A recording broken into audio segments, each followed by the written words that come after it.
Hello, welcome back.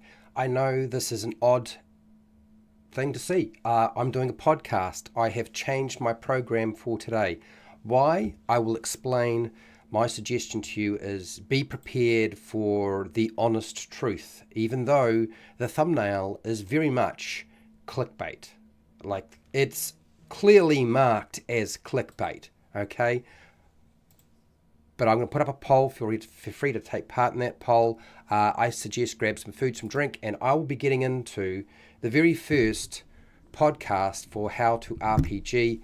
And this is where I will discuss the topic that is dooming YouTube and dooming the YouTubers that you actually follow. So, a strange topic, I'm aware.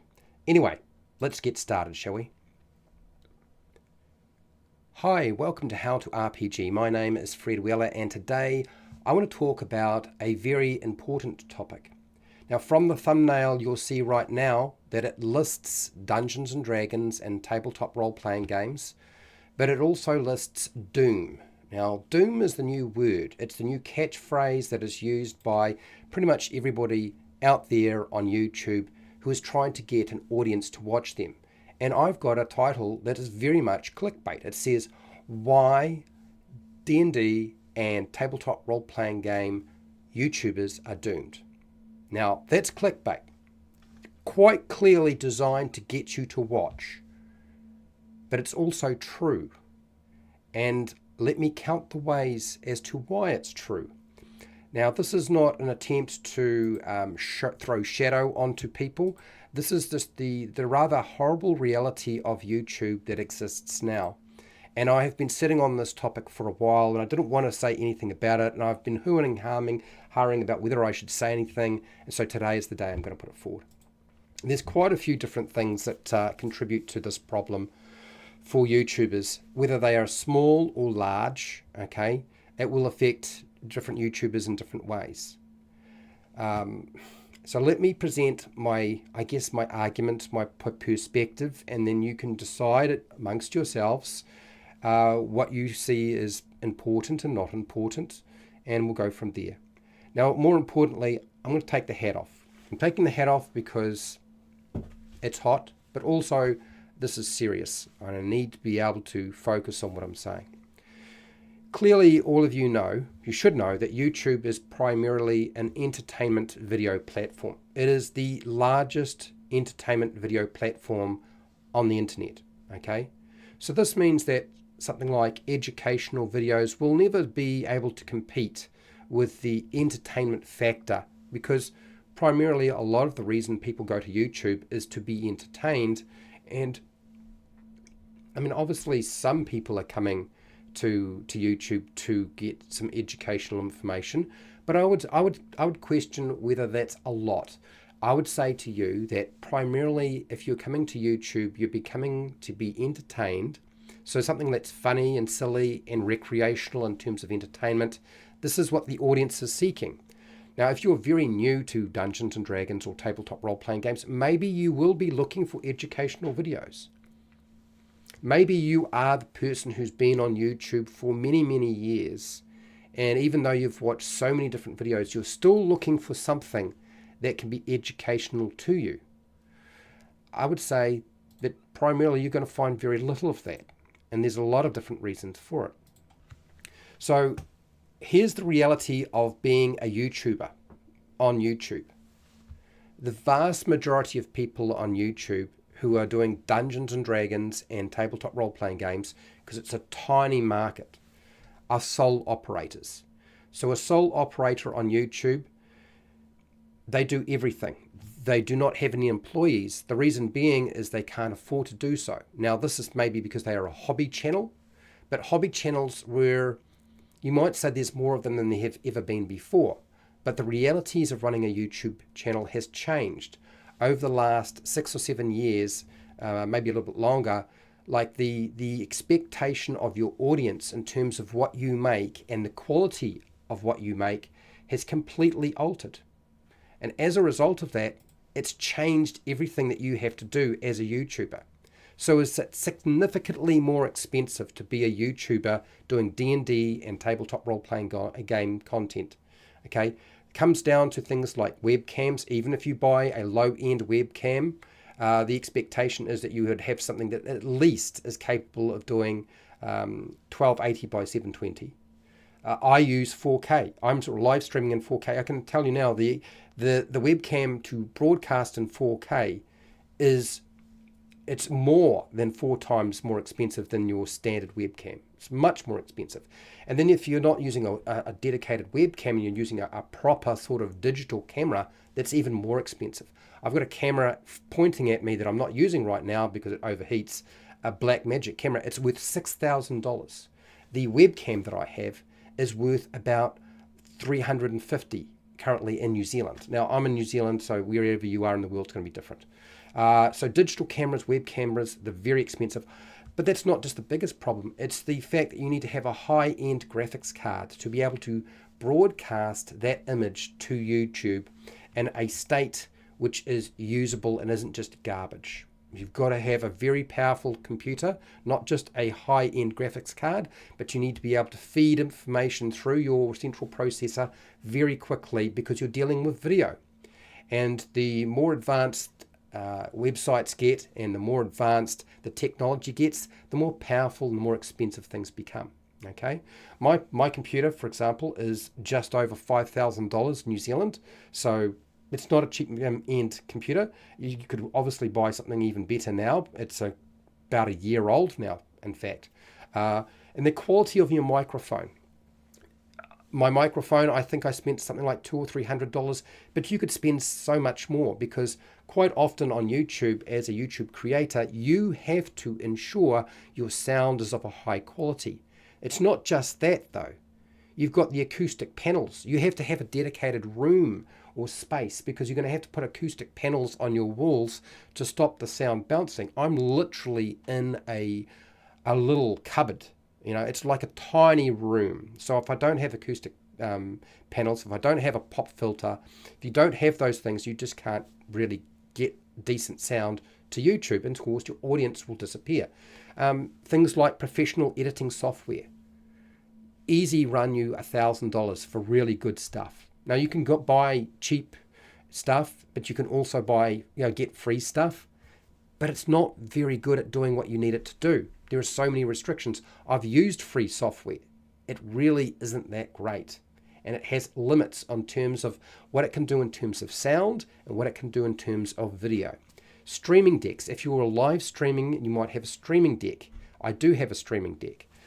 You're going to have green screens. Now with green screens, that means lighting. You have to have enough space and 3 lights set up to be able to light your green screen so you can project something onto it. Studio lighting is a big factor. I have 3 lights in my space here, but I actually have 5 lights. I use 3 lights because the other 2 lights would give a different look. So I tend to not use them unless the other 3 lights suddenly disappear on me and are not functioning.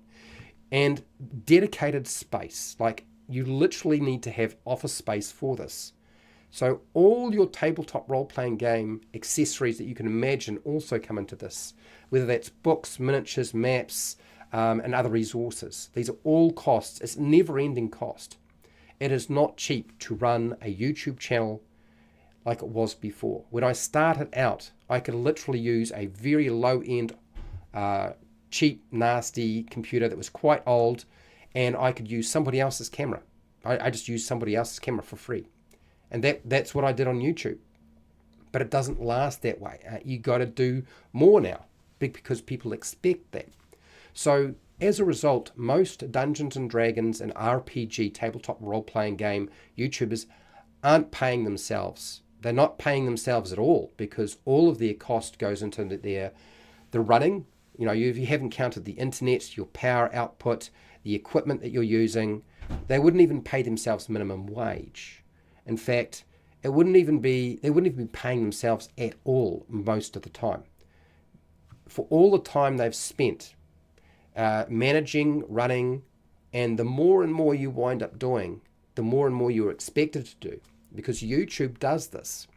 It is set up now. We had edited videos. Now we have live stream. Now you have shorts videos. There are 3 different things, and then there's the community tab. And you kind of got to feed all these things for YouTube to like you.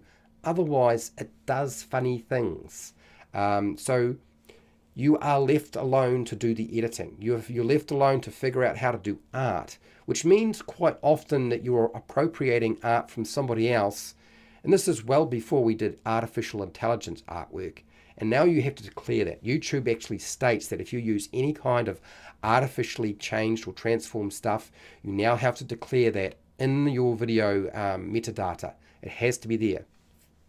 You can't afford to buy the services of somebody else to do art. It doesn't happen. It is impossible.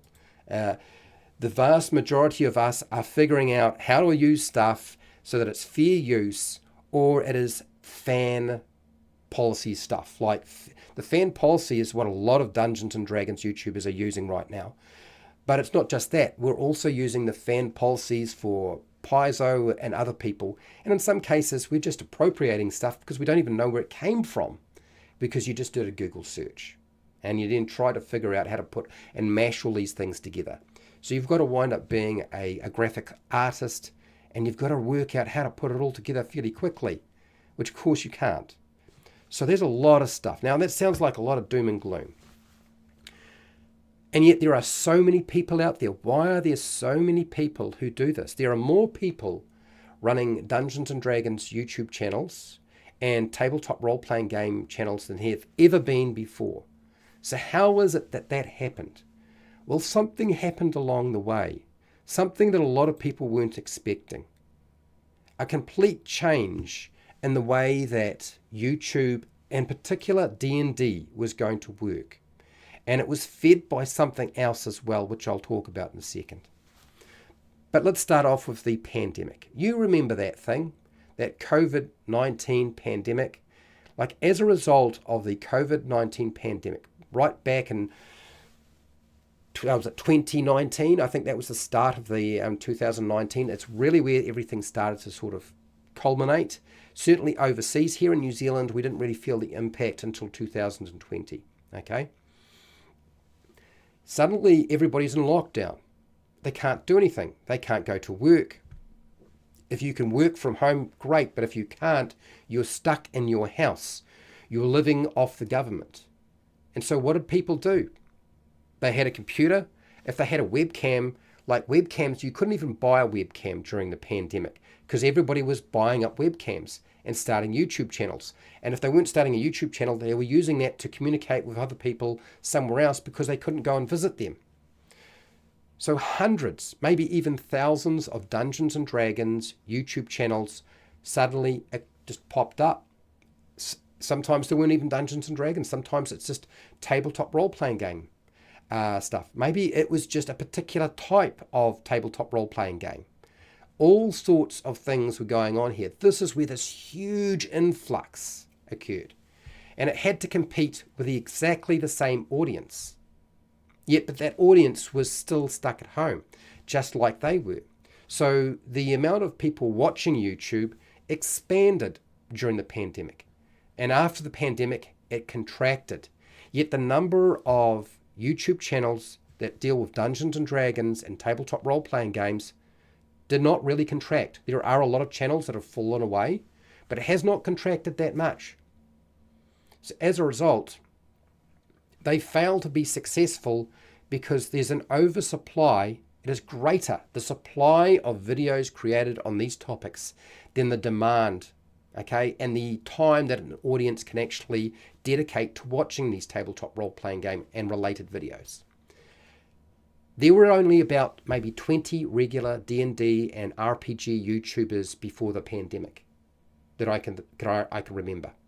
And I was one of them. So was Nerdaki.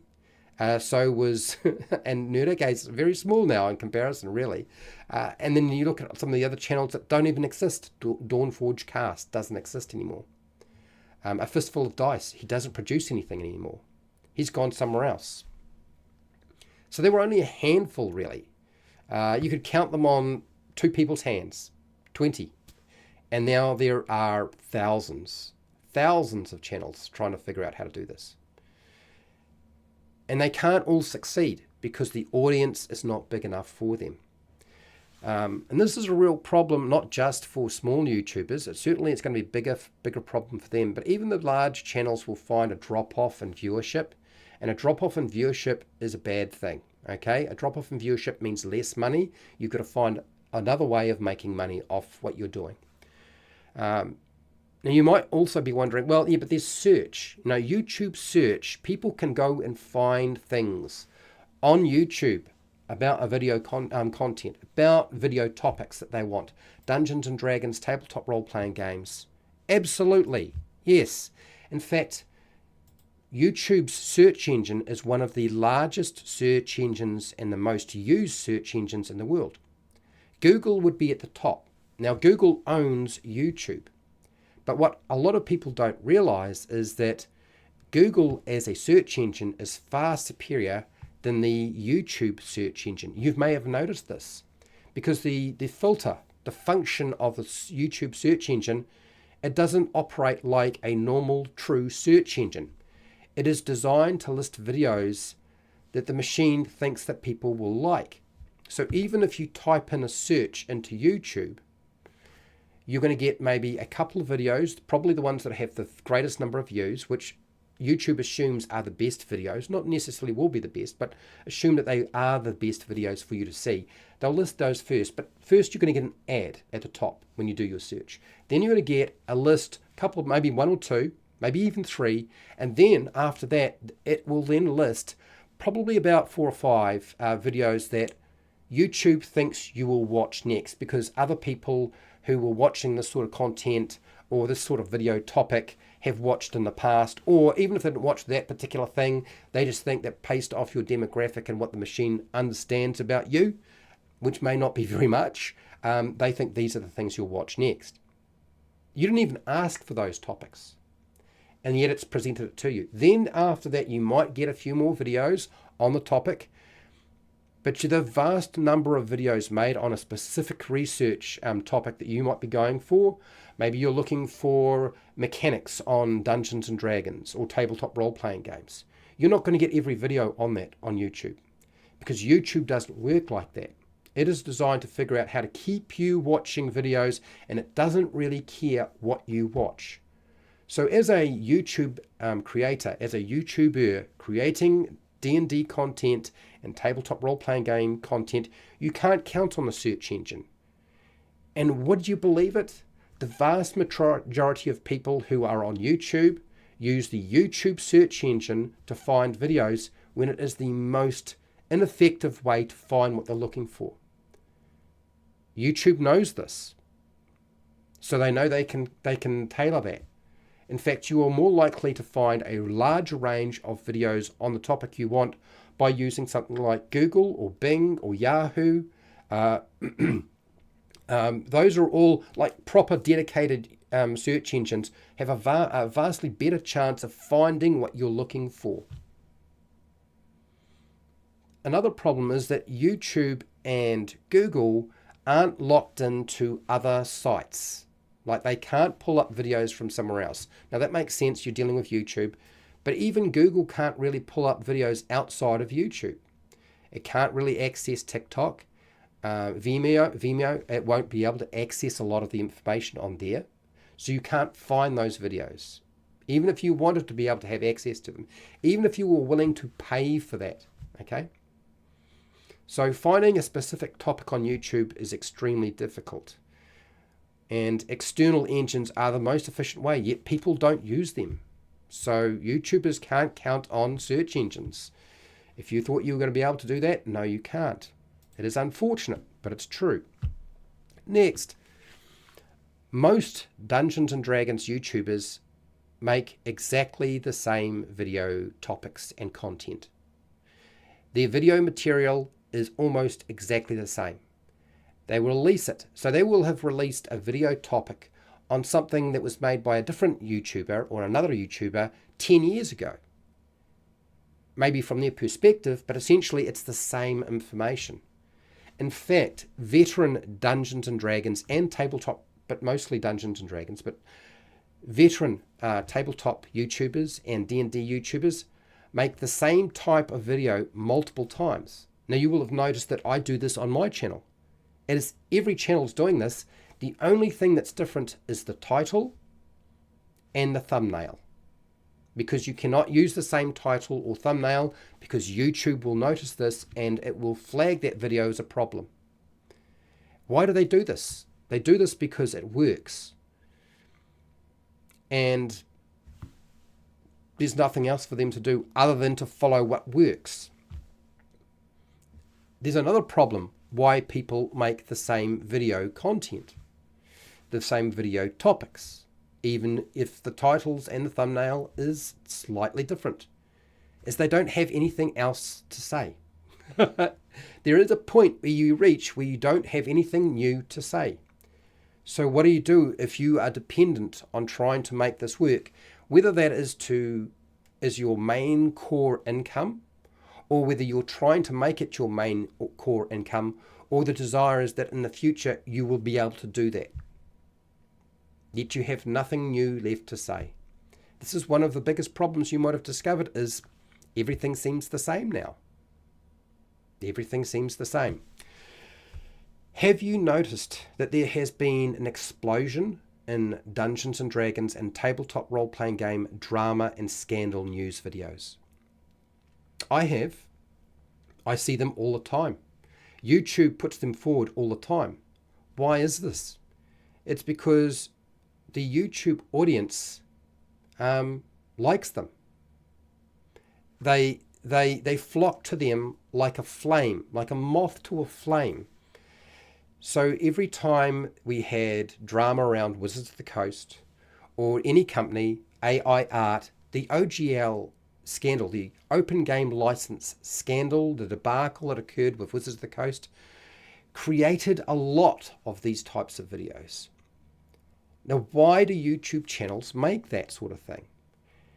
Well, they do it because they know that YouTube will promote them. Why will YouTube promote them? Well, because they know that the audience will watch them. That's just how it works. So now, as a result of that, you have whole channels dedicated to just covering news on D&D and tabletop role-playing game dramas and scandals. They are literally designed for that. And if they can't find a scandal or a drama, then they will exaggerate the facts that have been presented in an article or something they've found. And if they can't do that, they fabricate it, because they've got to have more video content, more video information, more video news for you, even when there's no news to give you. It's a scary thing. I feel like I am unleashing all of the things that I have hidden for such a long time, and I'm still not finished. If you have questions, by all means, ask them. But here's the thing. Do I really ask that question with the intention of responding to your question? I want you to think about every time a YouTuber says, please leave your opinion or comments down below. Now, whether that's in a live stream or in the comment section of a video, were they really that interested in listening to what you had to say? Were they really going to respond to that? Now, if you're a big channel and you get hundreds, thousands of comments, will you ever find time to get through them all? I can tell you now, probably not. We're going to go back to that. But I want you to really think hard about every time a YouTuber says, please leave a comment or your feedback, and think about how many times they actually responded to you. It's probably not very many times. So now let's talk a little bit, because I know a little bit about how YouTube works. YouTube and how it works is not a secret.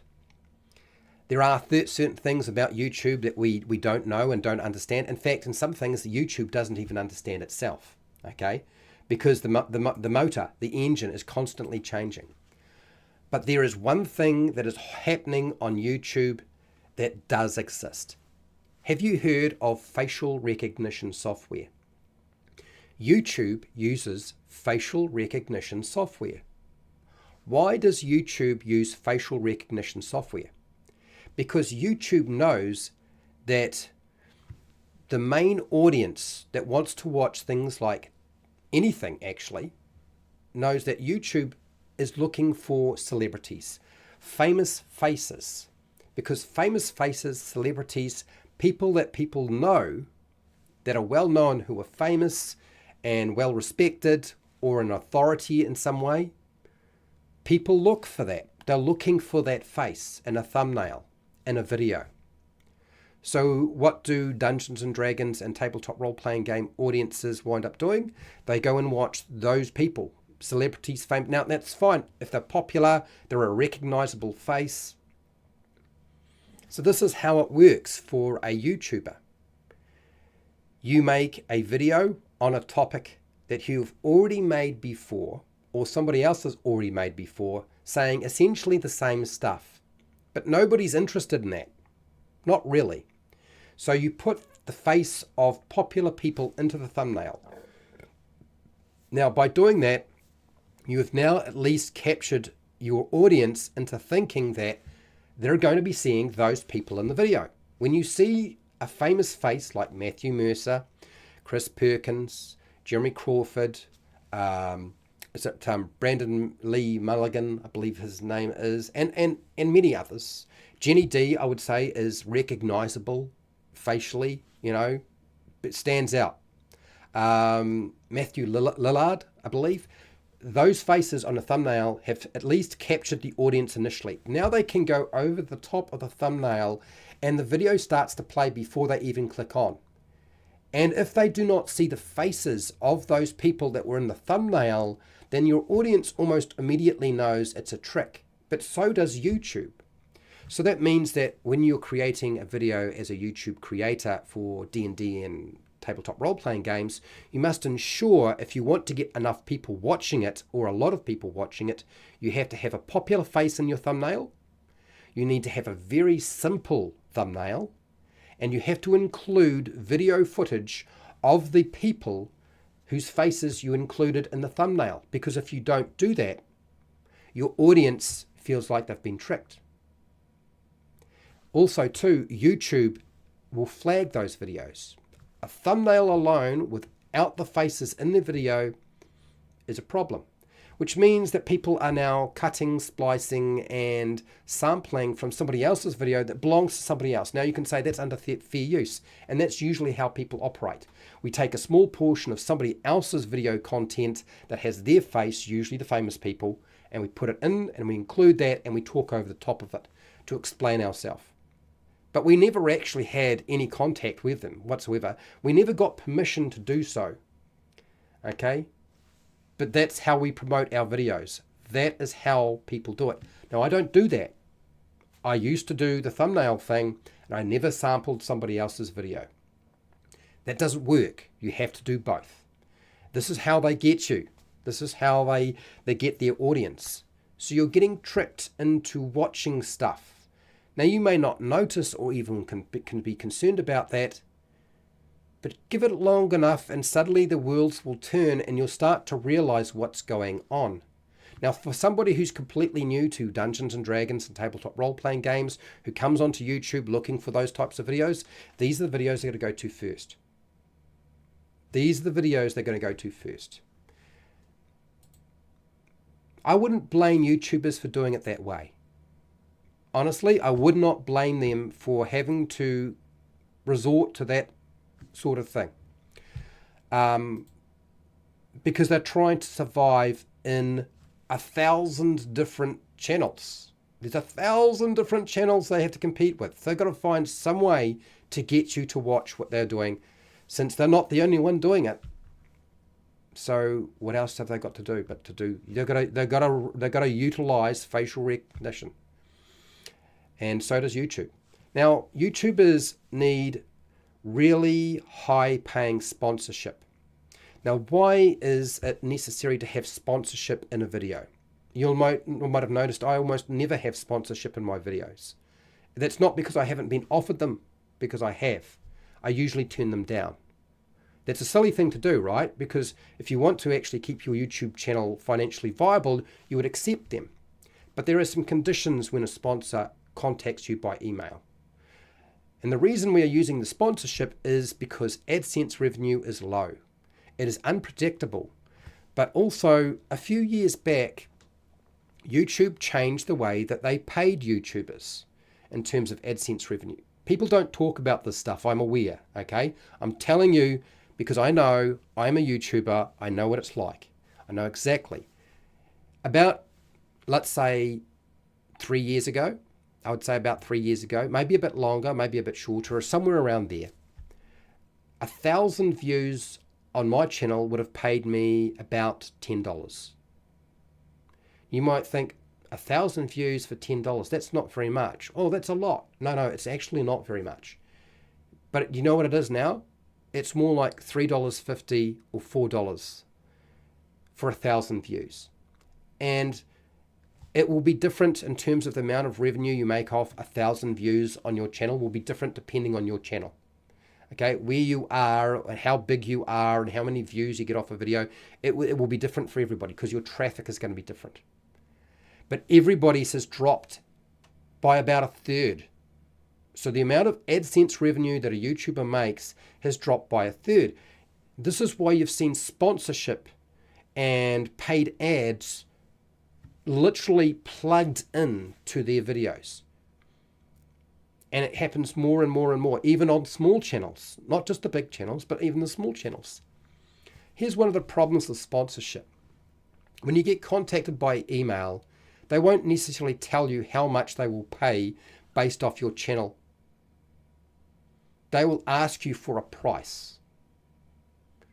Now, if they're a really, upfront company, they will tell you specifically how much money they're willing to pay based on your channel traffic, because they will already know what your channel traffic is. They will already have somebody go in there and find out, and there's ways of doing that. That's actually not that difficult. It can be done. Even I can see what the traffic is of somebody else's channel if I want to. So they can do the same thing. It's called TubeBuddy, by the way. So now you've got some sponsors who are actually going to pay you and some sponsors that won't pay you. Quite often when a YouTuber puts in a sponsorship, they don't necessarily get paid, even though there was supposed to be a written agreement that it would happen. Even though an agreement was made, you don't get paid. And so there's all sorts of problems that you never see in the background. This doesn't happen quite as much with the big YouTube channels because you do that and they will never deal with you again and you lose out on that huge viewer base. So, but what has happened is because there are more sponsors being used, there are less people buying ads off YouTube, hence why AdSense revenue has dropped by so much, because sponsors are being used so much. Now, sponsors, when they require you to do anything, I really shouldn't be telling you all this stuff, but I'm going to keep going. When sponsors contact you by email, they will stipulate their conditions for sponsoring you, even if they don't list the price. What they will say is something like this. You need to run basically an ad or talk about their product for 30 to 60 seconds. That's how long it is. And you probably have already noticed that most of these promotions and sponsorships are about 30 to 60 seconds long. It's a long time. You'd be lucky to see an ad from YouTube that's as long as that normally. They do exist, but they're really expensive to pay for if you want to get it through AdSense revenue. So because people are using more sponsors to keep their business running, to become full-time or at least pay for some of the expenses which they often can't cover running their channel as they try to make it work, well, less people buy ads on YouTube, less AdSense revenue, hence why it drops down. More sponsors, less AdSense revenue, less likely to make enough money with using just AdSense revenue. That's the reality. So sponsorship on channels actually affects and harms the ecosystem of YouTube. Now, one of the things that YouTube states in their guidelines is you cannot embed an advert directly into your video. YouTube doesn't enforce this. Why? Because they know fully well that it's really one of the only ways the big channels can survive is by having sponsors that will pay hundreds or thousands of dollars for one video, provided they're getting the kind of traffic they're looking for. And you'd be surprised just how expensive it is to run an ad on YouTube on even a small channel or a big channel or a small video with little traffic or a lot of traffic. You'd be surprised just how expensive that is. So sponsorship really harms it. It also ruins the experience for the audience too, because you have to sit through a whole bunch of stuff that you really didn't want to sit through. You've already watched probably two ads if you don't have an ad blocker before you even got into the video, and suddenly you're hit with sponsorship. Yep. And this is all in an endeavor to try to pay for the cost of running your channel and surviving, not even sometimes full time. Most YouTubers are part-time or hobby channels, trying desperately to find a way to make it full-time if they can, if they're lucky. Tiny fraction of those thousands and thousands of channels can do that. Okay, so I've given you the heads up. Now I can tell you now that the advertising issues for YouTube will get worse. The number of ads that it will run will become more and more because they're getting fewer and fewer dollars off that. It means sponsorship will become more and more of a thing on channels, so you have to watch another one of those, and they're going to get longer. They will definitely get longer. 30 seconds becomes a minute. So you'll have to contend with that. Now, I know you can skip past. I know you can go and pay for premium YouTube if you want and have no ads, but you don't eliminate the sponsorship, do you? And there are ways for YouTubers to tie that in so that you can't quite skip past it. There's another huge problem that YouTubers have discovered because of this influx of YouTubers doing D&D, and whether it's older versions of Dungeons & Dragons or the new version of Dungeons & Dragons or Pathfinder or a tabletop role-playing game, they can't make enough money off YouTube itself, just doing that. So what they do is they have to make a product. They have to sell something that they have made. And if they haven't made it, then they have to steal it from somebody else and put it off as their own product and sell that. That doesn't usually work very well, but that is what everybody is doing. The only way you can really survive is to make your own product. I am trying to do that very thing myself. I know a lot of YouTubers who already do this sort of thing. They already have a product that they sell. And they will promote it at the beginning of your video. So you've got your sponsorship or your AdSense, your ads from YouTube as well. And then you have to contend with the promotion of the YouTubers, whatever their current project is. Is it their current Kickstarter they're going to mention? Is it some sort of thing that they are trying to sell, whether it's your merchandise or a book that they've made? There's so many different things. And it's because the competition in a very small market like Dungeons and Dragons and tabletop role-playing games, it never stops. So they have to keep promoting their products, Kickstarters and everything else. YouTubers' best ideas. Has anybody noticed that there really aren't that many really good ideas coming from YouTubers about Dungeons and Dragons and tabletop role-playing games?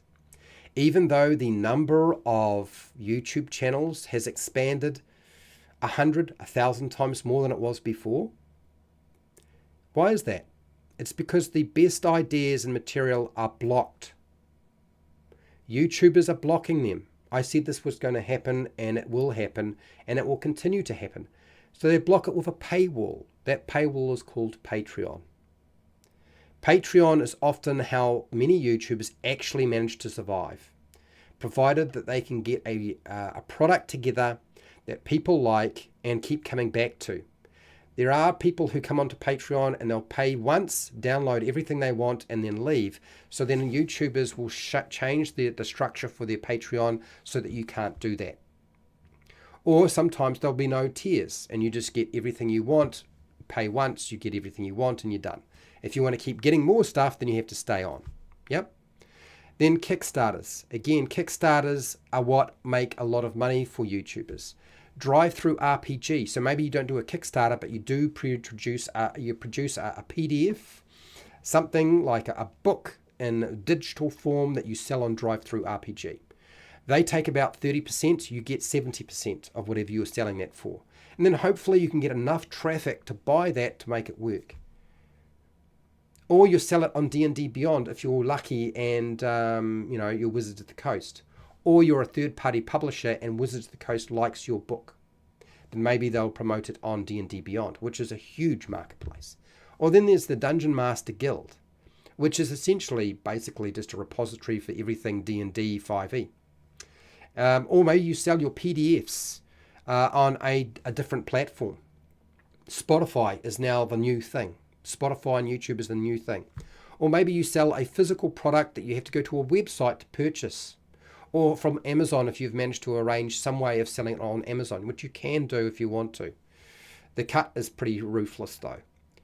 And so you never make a video on the important stuff because you need all the important, really good stuff to be in the paid product, and you need people to go to that place to buy the paid product, whether it's digital or physical, and that is how you survive.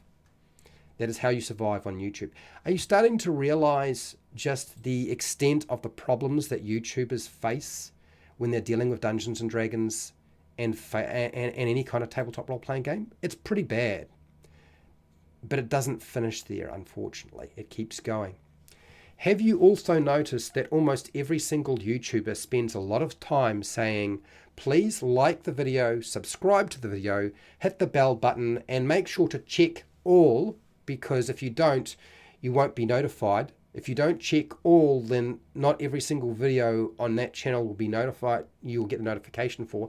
That doesn't even guarantee it, because YouTube will limit the number of notifications that a subscriber or an audience will get into 3 a day.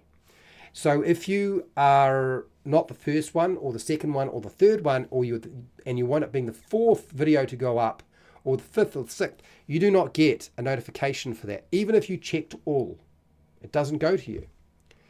But not only do they have to say those things and ensure that thing that is there, they also need to say, please watch the end of the video for a bonus secret tip. It's the bonus tip at the end of the video. The secret tip of the video. Why do they do that? It's desperation. Leave a comment because YouTube likes it when you like the video. Subscribe if you are not a subscriber. Hit the bell button. YouTube likes all this stuff. When you watch all the way to the end of the video, it's more likely to recommend that video, because retention rate on videos is incredibly important. Doesn't matter what type of video it is. A secret bonus tip at the end of the video is to ensure that people watch from the beginning to the end. And leaving a comment, YouTube likes this. It doesn't matter if it's a nice comment or it's foul. It doesn't matter even if you abuse somebody. Frankly, YouTube counts everything. But it doesn't count dislikes, because they're eliminated dislikes. If you might have noticed, there is a dislike button, but you can't see how many dislikes a video gets. You can only see how many likes a video gets. That's it. So it's desperation on a YouTuber's part to satisfy the machine learning, the logarithm, that machine that operates YouTube. If you don't get all those things going, then the chances are your video was not going to be promoted. And it only takes one bad video for things to start to tank really quickly. Okay? So this is why you'll notice that Dungeons and Dragons, tabletop role-playing game YouTubers seem to be becoming more desperate than they've ever been before, because they are. And there's a reason behind it. More concerning is the audience reaction to YouTubers, particularly in live streams, because there's a lot of spam bots that they have to contend with. There are ways of dealing with that. You can actually require that you are subscribed to the channel for a period of time to stop your spam bots getting into your live stream. But if you don't, they just keep coming. And there's not a lot you can do. I've tried to control it myself. It's really, really bad. And it happens, okay? Comment sections, whether that is on the community tab, in a shorts video, at the end of a live stream, on a replay for a VOD, or an edited video, the comment section can get quite ruthless and quite nasty. Social media, if you're posting your videos on social media like X, Twitter, Instagram, Threads, Facebook, anything like that. So what winds up happening, particularly not so much for a small channel, but for a big channel, rarely do they have enough time to respond to all of those comments.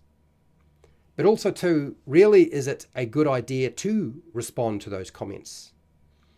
It's actually safer to ignore them. There's now a heart button, you might have noticed, that you can press. As a YouTuber, you can press this heart button. This doesn't mean that you like the thing that the person said. It just means that you clicked the button and maybe you read the comment. That's it. You can also like their comments yourself as a YouTuber. It's very scary, some of the things that come through on comments for YouTubers. It can be quite dangerous. As a result of this, you find yourself really concerned about how much poison do I want. If you restrict it, and I have on my channel, for example, YouTube doesn't like that. But you also wind up with a toxic community because there's a lot of people who will pick fights with other people in the comment section. So this is another problem that YouTubers have to contend with, particularly the big ones, where there's no way they can read every single comment, and some of those comments are quite cutting. Whether that's legitimately a cutting comment or not legitimate, it really doesn't matter. It's actually easier for them not to respond to that stuff if they can help it, because they've got a lot of other things. Remember, they've got to make a product, and the video is not the product. The video is making them money to sell somebody else's product or their own product. That's what that video is for now. So there's another thing that was happening here, and of course these things will happen, and there's a cyclic process. So at the beginning of a year, video watching drops off. It's quite low, and then it picks up. It can get quite good near the end of the year, and then it drops off again as we go into holidays. Holiday periods are a good indication viewership on YouTube for Dungeons and Dragons or tabletop role playings or anything is going to drop off. So cyclic is a big issue for YouTubers.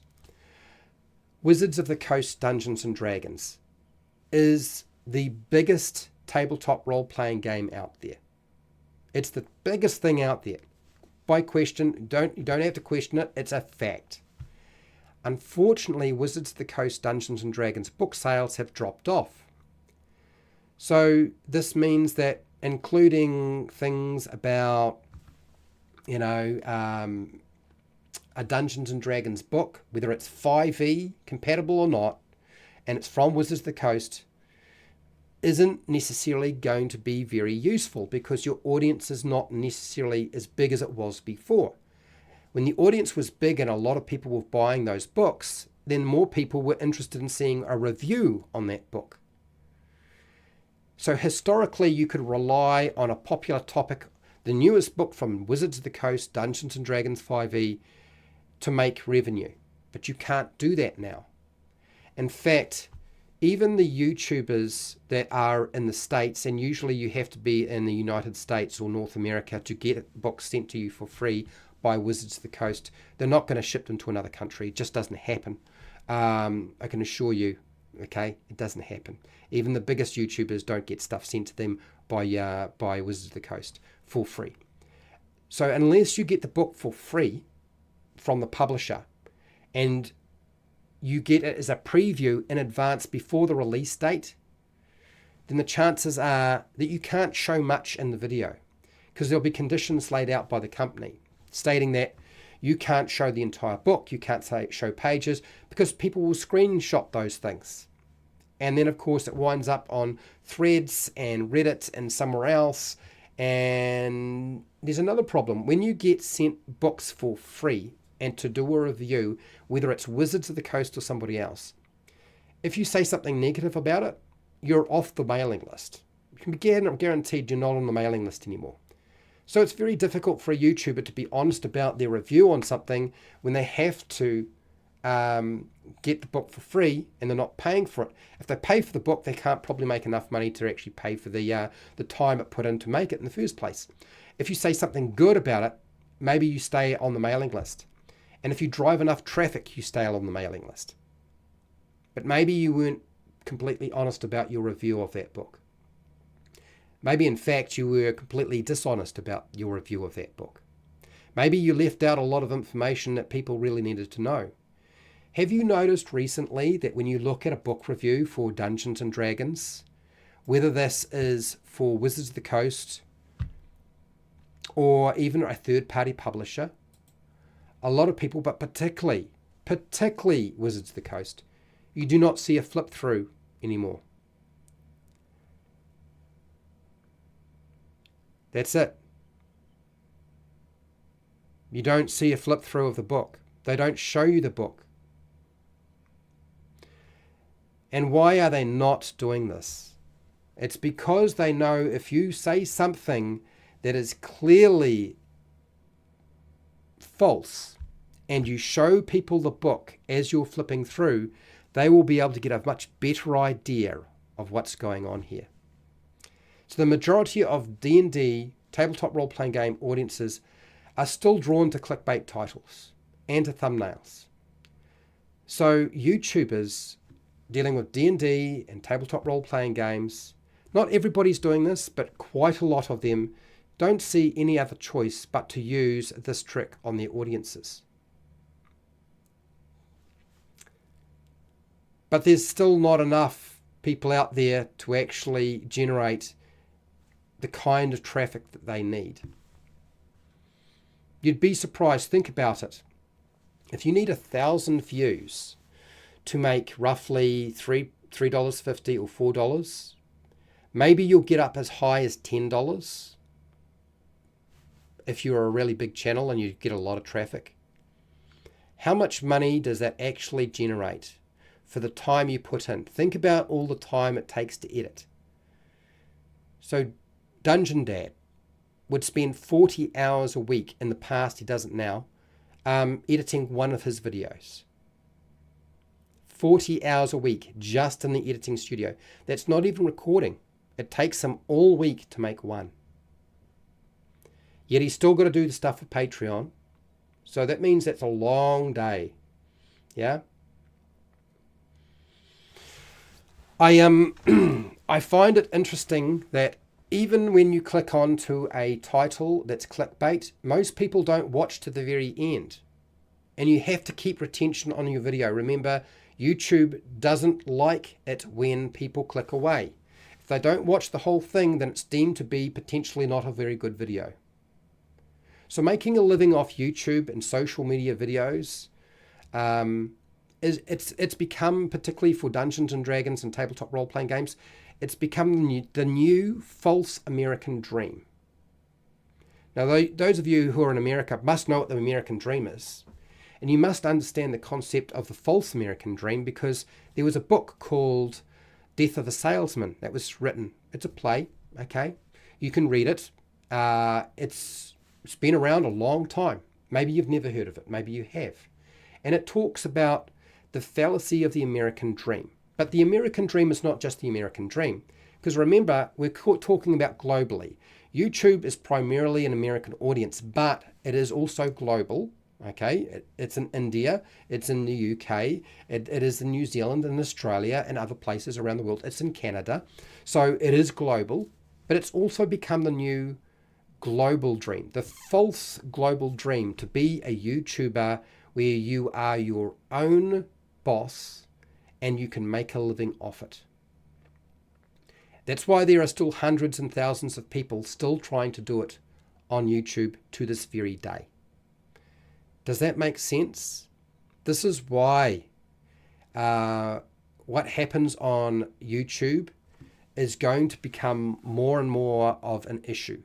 You know, there are still people trying desperately to figure out how to duplicate what Critical Role does. Dimension 20 is an example of this, where it has been successful. But most people who do live plays are not successful in driving enough traffic to be able to make an income off that. And yet that's 4 hours of their time. A bunch of people, not just one. Now, maybe that's just a live stream, but all of the setup, I can assure you, it's very expensive to live stream actual play. So you've got to have a lot of respect for somebody who does actual play. Now, there's another problem that you may or may not be aware of, and that is YouTube is an American company, and your audience, depending on where you are in the world. So if you were in Mexico or in the UK or Australia, New Zealand, somewhere outside of North America, like, the American States or Canada, your audience is small because that is where YouTube feeds your videos. Doesn't matter what your topic is, D&D, okay, tabletop role-playing games, doesn't matter. That's the audience is going to be fed primarily to there. Even though your biggest audience is America, because more people in America play D&D than anywhere else. North America is the biggest market. North America, Canada, the next one is Australia, believe it or not. And the next one is actually New Zealand, a tiny little country with about 5 million people, which is crazy. Isn't that crazy? And the rest of the world are a lot less interested. It's just how it is. So unless you live in Canada or one of the states of North America, YouTube will send your video out to those people first because you've got a bigger country base. So if you live anywhere outside of North America, the chances of you being successful on YouTube diminish significantly. It doesn't matter how good the stuff you make is, it reduces. And that's strange, but that's reality. How did one of the biggest YouTubers in the world become so successful? Because he changed his location. Now, a lot of YouTubers will use what's called a VPN. You know what a VPN is, right? You can change your internet address. You can change where it states or suggests you are coming from. But YouTube's come into play and said they're cracking down on people who use VPNs. So if you're in a different country, use a VPN to pretend that you live in North America, which is not a very, honest thing to do. But if you do, the number of people watching jumps up because YouTube feeds it to the North American audience. YouTube's clamping down on that. And so it's only a matter of time before everybody's doing it gets caught. That's a rough way to live, don't you think? I think it's a rough way to live. I don't know that I necessarily want to talk and do podcasts like this in the future, but this is a topic that I've wanted to discuss for a long time. I don't want to respond to chat, even though there are many of you in the chat who are probably asking questions and trying to communicate things that are very important. I'm probably going to go through and read them after. I expect to see some things that result in people unsubscribing to my channel, or really being quite happy or quite annoyed. I totally get it. But I felt like I had to say it. And so every time you see a YouTuber on YouTube using clickbait, using tactics to get you to watch the video, subjecting you to AdSense revenues, and because if they don't run the AdSense revenue, if they don't run ads, YouTube can run those anyway, even if they decide not to. It just means the YouTuber doesn't get paid. YouTube gets everything. You get a portion of that profit, I believe it's 50%, and YouTube will take all of it if you don't run ads. They'll just run them anyway. Even if you've turned that all off, they can run it anyway. Now, Overboard has put in a $10 super chat, so thank you. This is a paid ad for Overboard YouTube channel. There you go. Someone say he goes overboard on hobbies, so you don't have to. Blah, blah, blah. Drag this out for 30 seconds, Fred. Thanks. Don't say anything negative. Understood. So, I know Overboard. And he's right. 30 seconds or more. Pull it out. $10. Okay, that's really what the extent of the small YouTubers are worth, if they get paid, because sometimes they don't get paid. And yes, you'll find everything from miniatures, terrain, Dwarven Forged reviews on Overboard's channel. So I don't want you to feel too harsh about what is going on YouTube. You just got to understand that unless enough of you change the way you view and operate on YouTube, YouTube will continue to do this. In fact, I don't think that the audience has any effect anymore. How many times have you been offered a video or suggested a video by YouTube that you had no interest in whatsoever? You happen to have watched part of a video many years ago, and now you're not interested anymore. Yeah? Strange, isn't it? That one video that you watch for just a few seconds, and now you get a whole lot of content around that topic rather than something else. It's very odd, isn't it? Anyway, I want to thank you for hanging out with me, listening to my rant. We'll See is a podcast where I talk about the hard topics that I usually don't talk about. Is that something people really want to see? Or is it just going to wind up being another, let's talk about drama, scandal, and news? I don't know. Anyway, thank you for watching. And of course, I've got to say thank you to my subscribers and my patrons. Until next time, keep rolling those 20s.